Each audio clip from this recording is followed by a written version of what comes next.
Gachhi by Gachhi. R base কালারটা মানে দেখুন গাছি বাই গাছি তসরগুলো এত সুন্দর হয়, যারা পড়েছেন তারা সবাই জানেন আমি এত বছর ধরে গাছি বাই গাছি তসর আপনাদের কাছে পৌঁছে দিয়েছি। আপনাদের কেমন লেগেছে আপনারাও আমাদের জানিয়েছেন। আমার একটা লট চলে এসেছে, তো আমিও পৌঁছে গেলাম আপনাদের কাছে ভালো শাড়ি নিয়ে। দেখতে থাকুন। The base color is a beautiful dark mauve with red and charcoal prints across the body. Red, purple and charcoal are the colors in the saree, and the base color is a beautiful dark mauve color.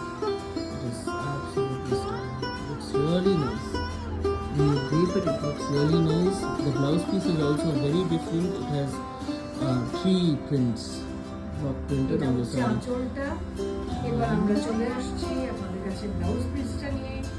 দুর্ধর্ষ blouse পিসটা, দেখুন blouse পিসের It's a beautiful